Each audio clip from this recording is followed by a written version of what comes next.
Hello friends, welcome in guidance session of M K Jain classes में doctor M K Jain आप सबका स्वागत करता हूं। बहुत सारे बच्चों ने मुझे लिखा है कि हमारे हाफ ईयरली एग्जाम्स आने वाले हैं और मैं बता दूं स्पेशली 6 से 12th क्लास तक के बच्चों ने काफ़ी लिखा है कि हमारे हाफ ईयरली एग्जाम्स आने वाले हैं। 10th और 12th क्लास के बच्चों ने लिखा है हमारे प्री बोर्ड्स होने वाले हैं। किसी बच्चे के पास 30 डेज है, किसी के पास 15 डेज है, किसी के पास 2 मंथ्स है। सर हम कैसे प्रिपरेशन करें ताकि हमको मैक्सिमम मार्क्स मिले और हम अपने एग्ज़ाम में अच्छा परफॉर्म कर सकें। तो ये क्वेश्चन बहुत ही अच्छा लगा मुझे और मैं अपने गाइडेंस जो आपको देना चाहता हूँ वो मेरे अनुभव पर आधारित है। 40 इयर्स के जो मेरे एक्सपीरियंस हुए हैं बच्चों के साथ में, कई बच्चों ने टॉपर बने हैं, कई बच्चों ने अलग अलग जगह अच्छा परफॉर्म किया है। मैं उन्हीं के सारी जो मेरे एक्सपीरियंस, मेरी जो उनको गाइडेंस देते समय और उनसे जो मैंने देखा है उनके लाइफ में जो चेंज हुआ है और वो एग्ज़ाम में अच्छे परफॉर्म कर पाए, वो आपके साथ में शेयर कर रहा हूँ। नंबर 1, जब भी आप एग्ज़ाम की तैयारी आप कर रहे हैं तो कुछ मटेरियल, कुछ चीज़ें, उसमें एनवायरनमेंट भी आ गया, सब कुछ आपके पास एक तरह से पहले होना चाहिए। फॉर एग्जाम्पल, आपके पास आपकी सारी बुक्स होनी चाहिए, आपके सारे क्लास नोट्स होने चाहिए, आपके ट्यूशन के नोट्स आपके पास होने चाहिए, आपके पास सैम्पल पेपर्स होने चाहिए और आपके पास अगर आप रेफ़र करते हैं तो कुछ रेफरेंस बुक होनी चाहिए। This is the primary condition.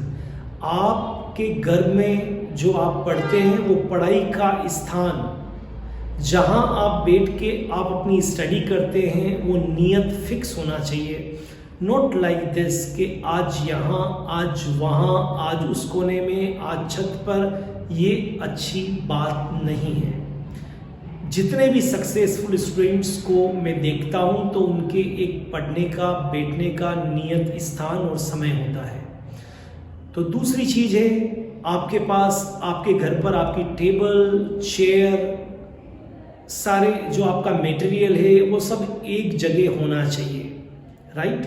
क्योंकि अगर मान लीजिए बुक्स, नोट्स, स्टडी मटेरियल, आपका टैबलेट या लैपटॉप किसी अलग रूम में है, आप किसी अलग रूम में पढ़ रहे हैं, बार बार आपको वहाँ पर जाना पड़ेगा and it is just nothing, it is wasting of time.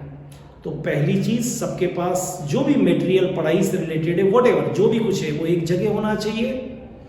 Number 2, आपकी सीटिंग अरेंजमेंट प्रॉपर होना चाहिए। टेबल चेयर पर बैठ के ही पढ़ना है, राइट? बिस्तर अलाउड नहीं है, ओके? कुछ चीजों के लिए जब आप थक जाएं तो सोफे पे बैठ सकते हैं, लेकिन फिर भी टेबल चेयर तो प्राइमरी होना ही चाहिए। नंबर 3, आपके पास पेंसिल, स्केल, रबर, पेन, जितने भी तरह के हैं वो बिल्कुल अप टू डेट, जैसा एग्जाम में आप ले जाते हैं वैसे ही आपके पास सारी आपके टेबल पर होना चाहिए। ये तो एक तरह से नंबर 1 प्राइमरी तैयारी है। घर पर आपके बैठने की जगह वो होनी चाहिए जहाँ बहुत ज़्यादा लोगों का फ्लो नहीं हो, बहुत ज़्यादा आवाज़ नहीं आती है, राइट? इस तरह का। या मान लीजिए आप लेट नाइट पढ़ते हैं तो उससे घर में किसी और को डिस्टरबेंस हो रहा है लाइट से, तो वो भी आपको ध्यान रखना है। उस जगह पर आपको पढ़ना है जहाँ ये न तो आप किसी को डिस्टर्ब करें न कोई आपको डिस्टर्ब करे। नंबर 3, जो इम्पॉर्टेंट पॉइंट है, आपके पास आपका सिलेबस होना चाहिए। अगर आपका हाफ ईयरली एग्जाम से और उसमें 70% कोर्स आ रहा है तो परफेक्ट सिलेबस मार्क किया हुआ होना चाहिए। अगर आप प्री बोर्ड में हैं तो पूरा सिलेबस आएगा, आपके पास पैटर्न और सैम्पल पेपर होने चाहिए ताकि आपको मालूम चले कि मुझे इस पैटर्न से मेरी प्रिपरेशन करनी है, मुझे इस तरीके से सैम्पल के थ्रू करना, पेपर के थ्रू मुझे पेनिट्रेट करना है मेरे सिलेबस को, लेकिन एटलीस्ट आपके पास बहुत क्रिस्टल क्लियर सिलेबस होना चाहिए। ये इम्पॉर्टेंट बात है।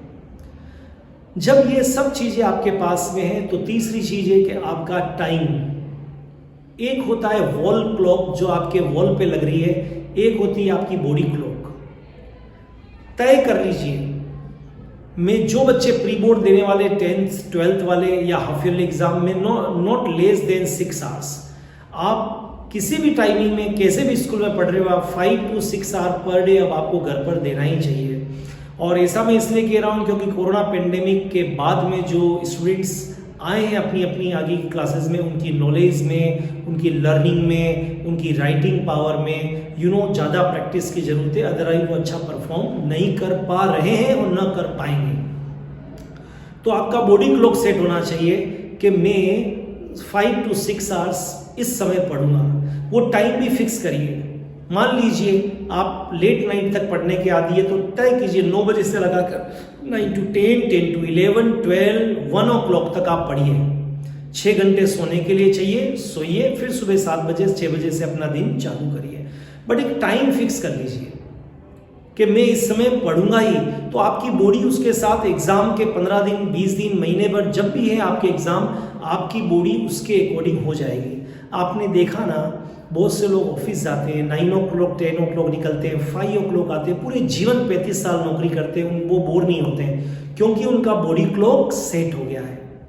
तो आप भी अपने बॉडी क्लॉक को सेट करिए और आप ये सेट करिए कि आपको एटलीस्ट 5 to 6 आवर्स तो पढ़ना है और इस समय पर पढ़ना है, राइट। अब नेक्स्ट बात है, कॉन्सेंट्रेट होके पढ़ना है। अब कॉन्सेंट्रेट होके कैसे पढ़ना है? आपके हाथ में पेन होना चाहिए, आपकी लिपसिंग करिए। जैसे फिल्मों में आप देखते हैं ना, गाना तो किशोर कुमार या लता मंगेशकर या सुरेश वाडेकर गाते थे, लेकिन लिपसिंग करने वाले हीरो और हीरोइन होते थे। ऐसे ही आप लिपसिंग करिए, आपके कारण किसी को डिस्टरबेंस भी नहीं हो। और बहुत ज़्यादा अगर आप कॉन्सेंट्रेट नहीं हो पा रहे हैं तो बोल बोल के पढ़िए, अपने आप कुछ समय के बाद में आप कॉन्सेंट्रेट हो जाएंगे। लेकिन कॉन्सेंट्रेशन बहुत जरूरी है। हाथ में पेन लीजिए, कॉपी पे घुमाते जाइए और बोलते जाइए। आफ्टर सम टाइम आप वैसे भी अपने आप बोलना बंद कर देंगे क्योंकि आप उस कॉन्सेंट्रेशन की सिचुएशन में पहुंच जाएंगे। क्लियर? ये एक इंपॉर्टेंट बात है, इसको भी ध्यान रखिए।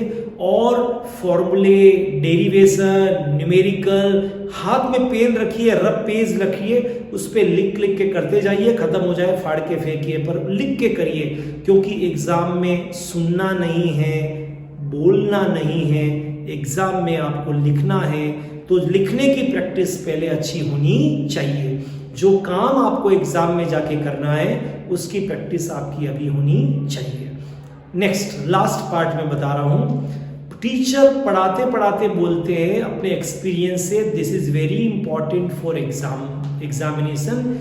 ये इंपॉर्टेंट है। सैंपल पेपर में क्वेश्चंस देख के आप कह सकते हैं ये कि भाई ये पेपर में आया हुआ है। उन क्वेश्चंस पे आप ज़्यादा फोकस करिए क्योंकि अधिकतर वैसे ही क्वेश्चन आपके एग्जामिनेशन में आते हैं।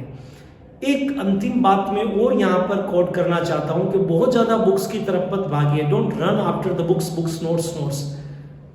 बोर्ड में एनसीईआरटी बुक सबसे अच्छी है, उसके सारे क्वेश्चंस आपके बहुत अच्छी तरह से होने चाहिए। आप किसी भी क्लास में हो, अधिकतर पेपर उस एनसीईआरटी बोर्ड के सराउंडिंग में या एनसीईआरटी बोर्ड से ही आता है। तो आई थिंक मैंने ये सारी गाइडलाइंस दी हैं, इस गाइडलाइंस पे आप काम करेंगे अगर और लगातार करेंगे, कंसिस्टेंट वर्क करेंगे, तो believe me once a day come, जो आप सोचते हैं कि आप अच्छा पेपर देंगे, कॉन्फिडेंस रखिए आप अच्छा पेपर दे पाएंगे। मैं हमेशा कहता हूँ कि लहरों से डरकर नौका पार नहीं होती और कोशिश करने वालों की हार नहीं होती। आप किसी भी लेवल पर हैं, कोशिश जरूर करिए क्योंकि कोशिशें ही कामयाब होती हैं, कोशिशें ही आपको मंजिल तक पहुंचाती हैं। All the best, have a great time.